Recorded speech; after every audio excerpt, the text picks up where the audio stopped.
আসসালামু আলাইকুম প্রিয় সপ্তম শ্রেণীর শিক্ষার্থীরা, আমরা তোমাদের ইংলিশ ফর টুডে বইয়ের 43 পেজ ইউনিট 4 এর lesson 10 a friend of the poor এটা আমরা শিখবো। দেখো কি বলছে, have you ever visited any hospital or health care centre?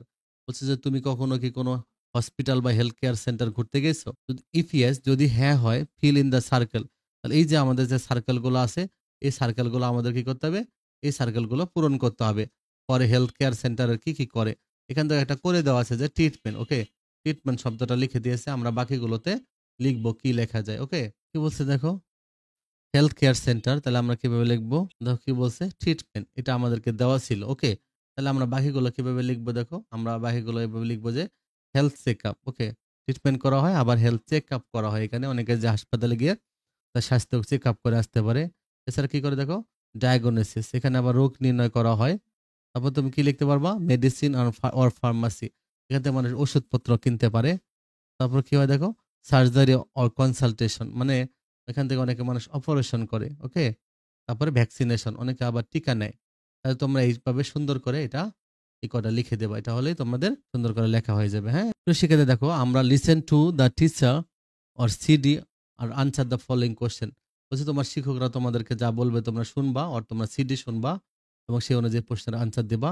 Listening text. ওকে, তাহলে এখানে একটা লিসেনিং টেক্সট আছে। ওকে, দেখো আমি লিসেনিং টেস্টটা তোমাদেরকে দিয়ে দিচ্ছি, সেই অনুযায়ী আমরা এখানে কতগুলো আমাদের টিক দ্য বেস্ট অ্যান্সার আছে, এখানে আমরা সেটা টিক দিব। ওকে, দেখো আমরা এটা কিভাবে করব। দেখো লিসেনিং টেক্সটটা আমি তোমাদেরকে দিয়ে দিয়েছি, এটা কিন্তু বোর্ড থেকেই তোমাদের লিসেনিং টেস্টটা দিয়েছিল। তো আমি তো তোমাদের ভয়েসটা না, আমি তোমাদেরকে প্যাসেজটা দেখাচ্ছি, কিন্তু লিসেনিং টেস্ট মূলত তোমাদেরকে হয়তো সাউন্ড শুনে সেই অনুযায়ী কাজ করতে হয়। তো আমি তোমাদেরকে প্যাসেজটা দেখিয়ে দিচ্ছি। দেখো, a friend of the poor, কি বলছে দেখো, Mohammad Hasan is a doctor, মানে মোহাম্মদ হাসান একজন ডাক্তার। He was born in a village in Mymensingh district, তিনি ময়মনসিংহ জেলার জন্মগ্রহণ করেন।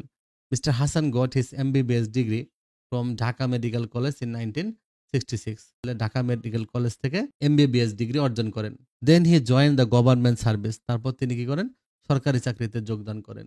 During the liberation war in Bangladesh, বাংলাদেশের মুক্তিযুদ্ধের সময় he worked in a Red Cross hospital, তখন তিনি একটা রেড ক্রস হসপিটালে যোগদান করেন। There he saw the suffering of the poor people, যেখানে তিনি দরিদ্র লোকজনের দুঃখ কষ্টগুলো দেখেন। ইট চেঞ্জড হিজ মাইন্ড, এটা তার মনকে পরিবর্তন করে দেয়। আফটার দ্য ওয়ার, যুদ্ধের পর, he gave up his job, তিনি তার চাকরি ছেড়ে দেন। And went to his village, এবং গ্রামে চলে যান। He set up a health care centre there, এবং সেখানে তিনি একটা স্বাস্থ্য কেন্দ্র গড়ে তোলেন। At first he started the centre with his own money, প্রথমে এটা তিনি নিজের টাকায় শুরু করেন। Gradually the people of the village found out that mister Hasan was very friendly and helpful. কিছুদিন পরে গ্রামের লোকজন বুঝতে পারলো যে জনাব হাসান খুবই ফ্রেন্ডলি, বন্ধুভাবাপন্ন এবং অনেক বেশি সহায়ক। So they began to help him in various ways, তাই তারাও তাকে বিভিন্নভাবে সহযোগিতা করতে লাগলো। He has trained a number of young boys and girls as health assistant, তিনি বেশ কিছু তরুণ যুবক যুবতীকে স্বাস্থ্য সহকারী হিসেবে প্রশিক্ষণ দিলেন। আন্ডার হিজ গাইডেন্স, মানে তার তত্ত্বাবধানে, they have been working in the centre, তারা এই সেন্টারে কাজ করত। Now they regularly visit the people of this village, এখন তারা প্রত্যহ সেই গ্রামে লোকজনের কাছে যায়, ঘুরতে যায়, অফ আদার নেইবারিং ভিলেজেস, এবং অন্য পাশের গ্রামগুলোতে যায়, to give treatment to the sick people, অসুস্থ লোকজনকে চিকিৎসা সেবা দেওয়ার জন্য।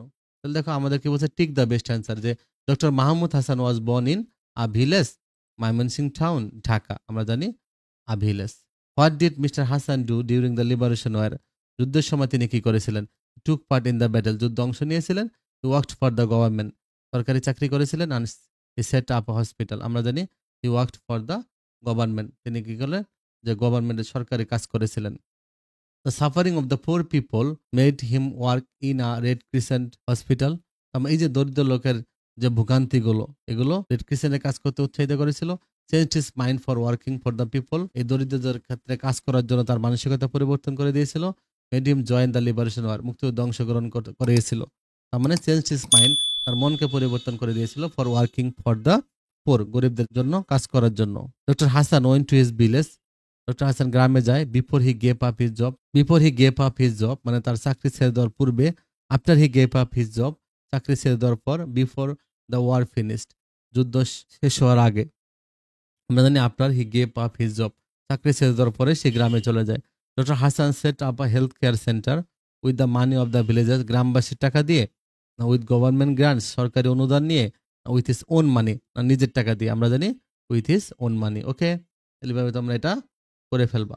তারপর কি বলছে যে the health assistant give treatment to the sick people in and outside the centre, সেন্টারের বাইরে এবং ভিতরে, only in the doctor's village, শুধুমাত্র ডক্টরের গ্রামে চিকিৎসা দিতেন, only in the neighbouring village, না পাশের গ্রামে দিয়েছেন। আমরা জানি in and outside the centre, সেন্টারের ভিতরে বাইরে বিভিন্ন জায়গায় তারা চিকিৎসা সেবা দিত।